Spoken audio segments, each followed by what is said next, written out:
जो तीफी but group छोड़ के बलाश टीपू ग्रुप में शामिल हो गए हुए थे। अंदर से उनके तीफी बट ग्रुप के साथ राब्ते थे। 10 से ज़ायद अफराद को हिरासत में लिया हुआ है पुलिस ने, उनकी टिंडे भी कर दी हैं। खाना काबा में बैठा है, वो एक शख्स को कत्ल करवाने के लिए वहाँ से बैठ के सारे इन्फॉर्मेशन दे रहा था। उसके सारे काम ही फ्राडियों वाले थे, बलाश के नाम पे दिहाड़ियाँ लगाता था। तो मैं तो समझता हूँ उसे खुदा की मारी पड़ी है।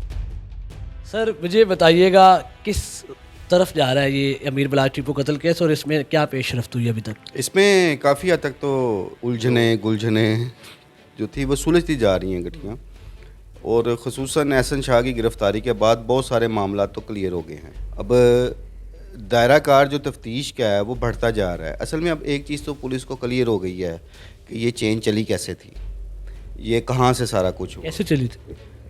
मतलब वो तो अब चीज़ें क्लियर हो गई ना कि पहले वो जो कातिल था जिसने मारा था वो क्लियर हो गया कि वो तीफी बट ग्रुप का मुलाजिम था। वहाँ से एक चीज़ उनको इस बात का, पुलिस को ये मामले का पता लग गया कि वो ग्रुप इन्वॉल्व है। अब तफ्तीश तो इस बात की चलती रही ना कि इसमें सहूलतकार कौन कौन थे, कौन कौन से लोग इन्वॉल्व थे, कहाँ से नेटवर्क चला, कहाँ से लोग चले, कहाँ ये सब इकट्ठे हुए, क्या हुआ। अब वो चूँकि अभी ऑफिशियली पुलिस की तरफ से कुछ स्टेटमेंट सामने नहीं आया, उम्मीद है कि जल्द एक प्रेस कॉन्फ्रेंस होगी जिसमें सारे मामलात को सामने रखा जाएगा, क्योंकि पुलिस अभी तक कोशिश कर रही है कि किसी तरह से मरकज़ी मुल्ज़मान तक पहुंचा जाए। एहसन शाह का इंकशाफ भी उस वक़्त ही सामने आया कि जब मलक सहेल नामी शख्स को गिरफ़्तार किया गया और उसने बताया, क्योंकि उसके ज़रिए सारे राब्ते चल रहे थे, तो वो भी एक पिक्चर क्लियर हो गई। मलक सुहेल साहब का क्या किरदार था सब में? मलक सहेल का किरदार ये था कि उसका तीफी बट ग्रुप के साथ एक पुराना तल्लक था सारा, और एहसन शाह का तीफी बट ग्रुप के साथ जो राब्ता करवाने में मेन किरदार मलक सुहेल का था। उसी ने एहसन शाह को तीफी बट ग्रुप के करीब किया था, और जो डील हुई बलाज की रैकी देने की वो 5 करोड़ रुपए में हुई थी। ये चीज़ें तो सारी सामने आ चुकी हुई हैं। अभी आज की मैं जो आपको मैंने इसलिए फ्रेश डेवलपमेंट बताई ना कि उन लोगों के बारे में भी तहकीकात की जा रही है, उन लोगों पे भी नज़र रखी जा रही है कि जो तीफी बट ग्रुप छोड़ के बलाश टीपू ग्रुप में शामिल हो गए हुए थे। क्योंकि सुना ये जा रहा है, कहा यह जा रहा है कि वो जो टीफी बट ग्रुप से बज़ाहत जो नाराज़गी थी उस ग्रुप उन लोगों की, वो सब एक ड्रामा टाइप ही थी। अंदर से उनके तीफी बट ग्रुप के साथ राब्ते थे, उधर से उनका बलाश टीपू के साथ भी तल्लक था। तो पुलिस इस पहलू पे भी गौर कर रही है। दूसरा, तफ्तीश चूँकि अब जॉइंट इन्वेस्टिगेशन टीम भी बन गई है, और जो टीम इस पे काम कर रही है ना उसकी खासी वर्किंग है शूटर्स के हवाले से। और वो पिछले चंद साल से आपने देखा होगा कि CIA लाहौर पुलिस ने बहुत सारे शूटर्स को पुलिस मुकाबलों में पार किया। अब सिर्फ पुलिस इस चीज़ का जायज़ा ले रही है कि इस कत्ल में, इस साजिश में कौन कौन से अनासर मुलव्वस थे, उन तक पहुंच रहे हैं और उसमें उन्हें कामयाबियाँ मिल रही हैं।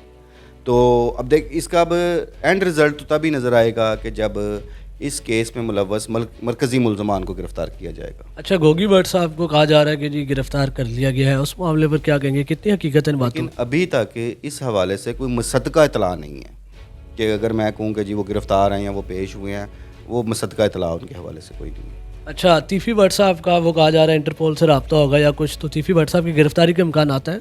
ये देखें, अगर जिस तरह पुलिस इस तफ्तीश को जिस तेज़ी से आगे बढ़ा रही है, और ये कहा जा रहा है कि तीफी बट दुबई में है, बिलफ़र्ज़ अगर वो दुबई से किसी और मुल्क चले जाते हैं तो फिर इंटरपोल के ज़रिए गिरफ़्तार नहीं किया जा सकता, क्योंकि पाकिस्तान का मिडल ईस्ट के कंट्रीज़ के साथ और कुछ और कंट्रीज़ के साथ तो इंटरपोल का एक माहदा है, एग्रीमेंट है उनका कि जहाँ से मुल्ज़मान को लाया जा सकता है।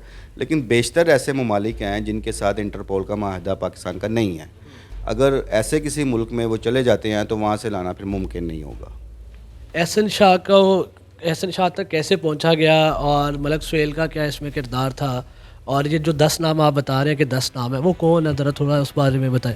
10 से ज़ायद अफराद को हिरासत में लिया हुआ है पुलिस ने, और अभी कल तो ये भी खबरें चलती रही उनकी टिंडे भी कर दी हैं। एहसन शाह की भी कर दी? डेफिनेटली मलक सहेल बुनियादी किरदार इस हवाले से कि एहसन शाह को उसने कैप्चर किया, एहसन शाह के तीफी बट ग्रुप से रवाबित कराए, मुलाकातें कराई। लेकिन एहसन शाह का जब किरदार सामने आया, ये बातें भी अब सामने आ रही हैं कि एक दोस्ती का एतमाद जो है वो ख़राब हुआ। उससे ज़्यादा तो क्लोज़ कोई नहीं था बलाज का।